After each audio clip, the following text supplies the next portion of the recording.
नमस्कार भक्तों। आज हमारा विषय है रविवार व्रत कथा। रविवार सूर्य देवता की पूजा का वार है। जीवन में सुख समृद्धि, धन संपत्ति और शत्रुओं से सुरक्षा के लिए रविवार का व्रत सबसे उत्तम है। रविवार का व्रत करने व कथा सुनने से मनुष्य की सभी मनोकामनाएं पूरी होती हैं। मान सम्मान, धन, यश तथा उत्तम स्वास्थ्य मिलता है। रविवार को सूर्योदय से पूर्व उठकर शौच व स्नान आदि से निवृत्त होकर स्वच्छ लाल रंग के वस्त्र पहने। उसके बाद घर के किसी पवित्र स्थान पर भगवान सूर्य की मूर्ति या चित्र स्थापित करें।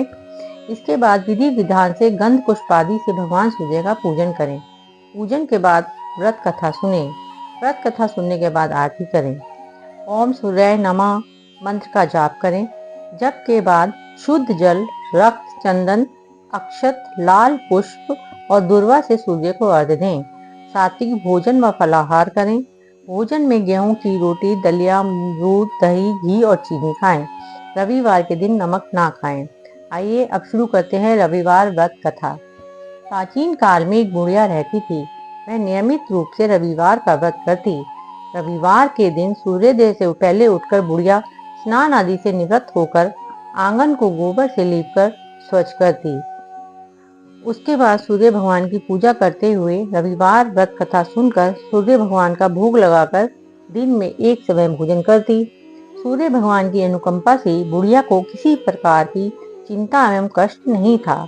धीरे धीरे उसका घर धन धान्य से भर रहा था। उस बुढ़िया को सुखी होते देख उसकी पड़ोसन उससे जलने लगी।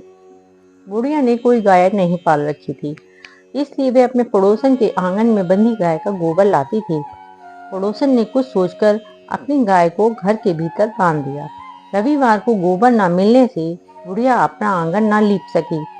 आंगन न लीपने के कारण उस बुढ़िया ने सूर्य भगवान को भोग नहीं लगाया और उस दिन स्वयं भी भोजन नहीं किया। सूर्य अस्त होने पर बुढ़िया भूखी प्यासी ही सो गई। प्रातःकाल सूर्योदय से पूर्व उस बुढ़िया की आंख खुली तो वह अपने घर के आंगन में सुंदर गाय और बछड़े को देखकर हैरान रह गई। गाय को आंगन में बांधकर उसने जल्दी से उसे चारा लाकर खिलाया। पड़ोसन ने उस बुढ़िया के आंगन में बंधी सुंदर गाय और बछड़े को देखा तो वह उससे और अधिक जलने लगी। तभी गाय ने सोने का गोबर दिया। गोबर को देखते ही पड़ोसन की आंखें फट गईं। पड़ोसन ने उस बुढ़िया को आसपास न पाकर तुरंत उस गोबर को उठाया और अपने घर ले गई तथा अपनी गाय का गोबर वहां रख आई। सोने के गोबर से पड़ोसन कुछ ही दिनों में बहुत धनवान हो गई। गाय प्रतिदिन सूर्योदय से पूर्व सोने का गोबर किया करती थी। उस बुढ़िया के उठने से पहले ही पड़ोसन उस गोबर को उठाकर ले जाती थी। बहुत दिनों तक बुढ़िया को सोने के गोबर के बारे में कुछ भी पता नहीं चला। बुढ़िया पहले की ही तरह हर रविवार को भगवान सूर्यदेव का व्रत करती और कथा सुनती। लेकिन सूर्य भगवान को जब पड़ोसन की चालाकी का पता चला तो उन्होंने तेज आंधी चला दी। आंधी का प्रकोप देखकर बुढ़िया ने गाय को घर के भीतर बांध दिया। सुबह उठकर बुढ़िया ने सोने का गोबर देखा तो उसे बहुत आश्चर्य हुआ। उस दिन के बाद बुढ़िया गाय को घर के भीतर ही बांधने लगी। सोने के गोबर से बुढ़िया कुछ ही दिन में बहुत धनी हो गई। उस बुढ़िया के धनवान होने से पड़ोसन बुरी तरह से जल भुनकर राख हो गई। कुछ उपाय न देख पड़ोसन ने उस देश के राजा की सभा में जाकर कहा, महाराज, मेरे पड़ोस में एक प्रजा के पास ऐसी गऊ है जो आप जैसे राजाओं के ही योग्य है। वह नित्य सोने का गोबर देती है। आप उस सोने से प्रजा का पालन करिए।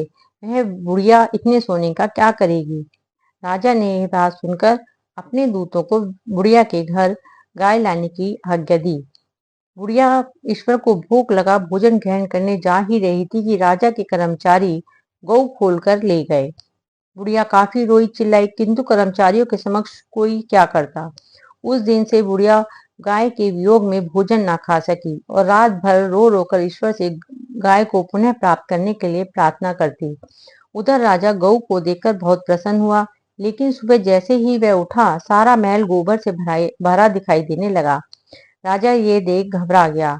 भगवान ने रात्रि में राजा को स्वप्न में कहा कि हे राजा, बुढ़िया की गाय लौटा दो, इसी में तेरा भला है। उसके रविवार के व्रत से प्रसन्न होकर मैंने उसे ये गाय दी थी। प्रातः होते ही राजा ने बुढ़िया को बुलाकर बहुत से धन के साथ सम्मान सहित गऊ और बछड़ा लौटा दिया। उसकी पड़ोसन को बुलाकर उचित दंड दिया। इतना करने के बाद राजा के महल से गंदगी साफ हो गई। उसी दिन से राजा ने नगर वासियों को आदेश दिया कि समस्त मनोकामनाओं की पूर्ति के लिए सभी नगरवासी रविवार का व्रत रखा करें। व्रत करने से नगर के लोग सुखी जीवन व्यतीत करने लगे।